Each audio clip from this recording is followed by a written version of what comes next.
तीनों मंत्र के प्राप्त होने के बाद आप मोक्ष प्राप्त करोगे, जन्म मृत्यु के रोग से पूर्ण रूप से जो है मुक्त हो जाओगे। लेकिन ये नहीं है कि आपको ये तीनों मंत्र मिल गए और मर्यादा में रहे नहीं, उसी दिन आपका नाम डिस्कनेक्ट हो जाएगा। तीनों नाम प्राप्त करके भी ये मत समझ लेना कि बस मुझे तो तीनों नाम मिल गए, मेरा बेड़ा पार हो गया। नहीं, वो तो अच्छी बात है कि आप इस योग्य हुए कि वो अनमोल रत्न आपको मिल गया जो अभी तक जिस पर बैन लगा हुआ था और आपने उसकी वैल्यू नहीं समझी, कीमत नहीं समझी, तो फिर परमात्मा एक सेकंड लाओगा आपकी भक्ति नष्ट करते। आपने अंतिम श्वास तक मर्यादा में रहना है। बच्चा जैसे खेल का मैदान है, ये भगवान की भक्ति एक समझ लो खेल का मैदान है, ये गेम है एक। और खेल में जैसे बच्चा डिस्ट्रिक्ट लेवल पर खेलता है, उसमें भी मर्यादा में खेलना होगा। फिर स्टेट लेवल पर खेलता है, उसमें मर्यादा में खेलना होगा। फिर अपने नेशनल स्तर पर खेलता है, राष्ट्रीय स्तर पर, उसमें भी मर्यादा में रहना पड़ेगा। और इंटरनेशनल स्तर पर खेलेगा तो भी मर्यादा में रहकर ही खेलेगा, तो ही उसमें सफल होगा, नहीं तो बाहर कर दिया जाएगा।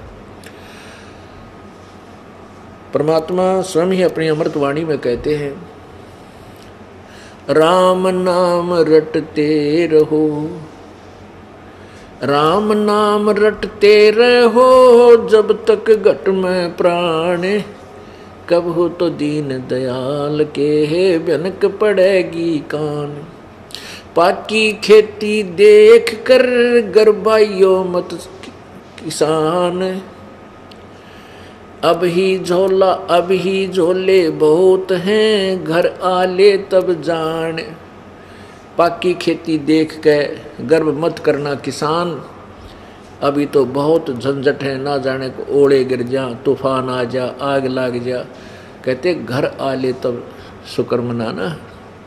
तो पुण्यात्माओं, आपको वो अनमोल चीज़ मिल गई जो अभी तक बैन था, और इसलिए आप अत्यंत बहुत ही ज़्यादा पुण्यकर्मी प्राणी हो। बेशक हम अब दुखी हैं, ये दुख आपके लिए वरदान बनेगा। परमात्मा कहते हैं, सुख के माथे पत्थर पड़ो, आग लगो इसे सुख के, जो नाम हृदय ते जा, और बलिहारी उस दुख के जो पल पल नाम रटावे। परमात्मा हमें समझाना चाहते हैं अपनी अमृतवाणी के द्वारा कि सुख के माथे सिला पड़ो, जो नाम हृदय ते जावे, और बलिहारी उस दुख के जो पल पल नाम रटावे। तो परमात्मा आपको इतना सुख नहीं देगा यदि आपने मोक्ष कराना है।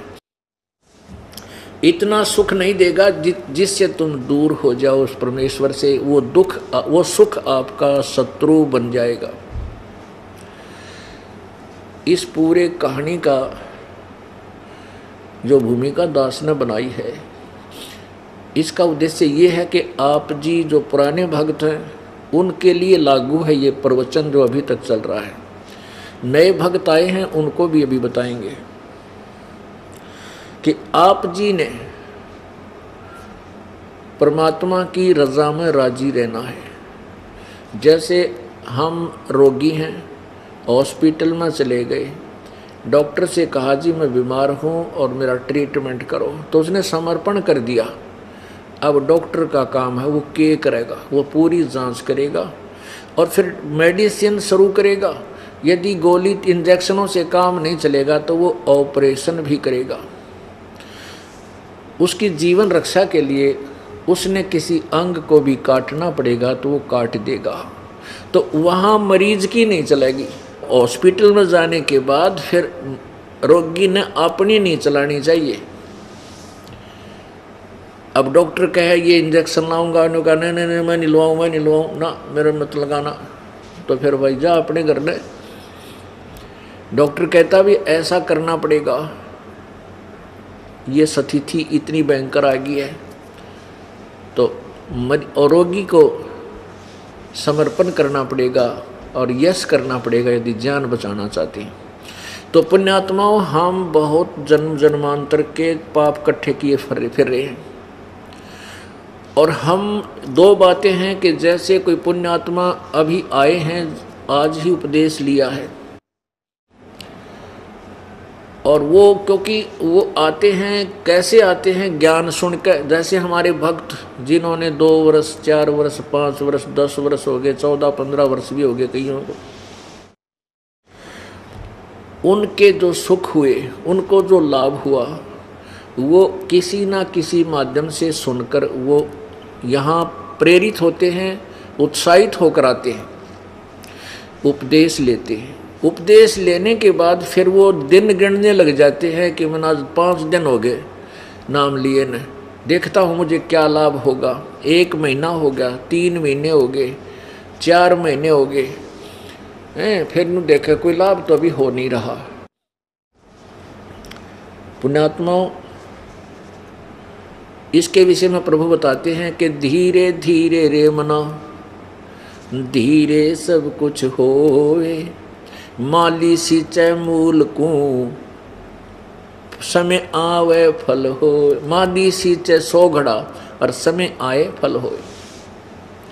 धीरे धीरे रे मना, धीरे सब कुछ हो, माली सींचे 100 घड़ा और समय आए फल हो। एक आम का पौधा, एक आम का बीज बो दिया, वह गुठली, उसमें सिंचाई प्रारंभ की, अंकुर होगा, 10 दिन में हो, 15 दिन में हो, अंकुर आएगा, अवश्य आएगा, महसूस होगा। फिर वो धीरे धीरे पौधा बनेगा, सिंचाई जारी रखनी पड़ेगी।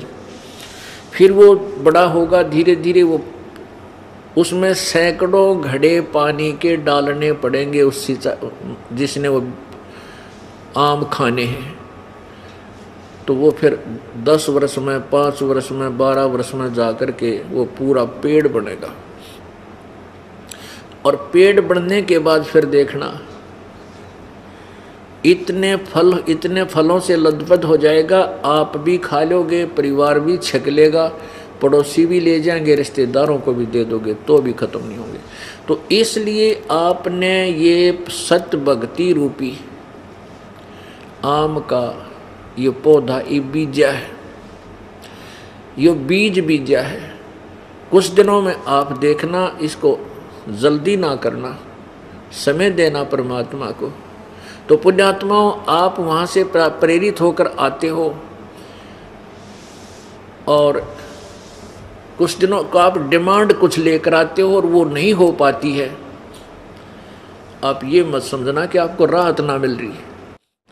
आप डॉक्टर के पास जाते हो, आपके पेट में दर्द, आपकी टांग में पीड़ा है, और आप कहते हो जी मेरी टांग में पीड़ा है, जांघ के पास में। तो वो पीड़ा आपको, जांघ के पास जो पीड़ा होती है, वो पेट के अंदर कोई भयंकर रोग है, और डॉक्टर आपकी जांघ को नहीं देखेगा, वो पूरी टेस्ट करके देखेगा, उस रोग को ढूंढेगा। तो उसमें हम देखते हैं जैसे कोई एक्सीडेंट हो गया, उसका पीड़ा बहुत ज़्यादा हो रही है किसी विशेष टांग टूंग पे, और अंदर कोई ऐसा जख्म हो गया है कि अंदर उसका ब्लड शरीर के अंदर प्रवेश हो रहा है। तो डॉक्टर उस टांग के दर्द ना देखे, वो तो उस जो अंदर से ब्लड लीक होकर अंदर ही जा रहा है, उसको पहले ऑपरेशन करके उसने ठीक करेगा, और टांग वाले दर्द ने बाद में देखेगा, नहीं तो उसकी जान चली जाएगी। तो पुण्यात्माओं, हम जो डिमांड लेकर यहाँ आते हैं, और परमात्मा को ये पता है कि ये डिमांड तो इसकी पूरी होगी नहीं, इसकी तो मृत्यु 10 दिन में हो लेगी।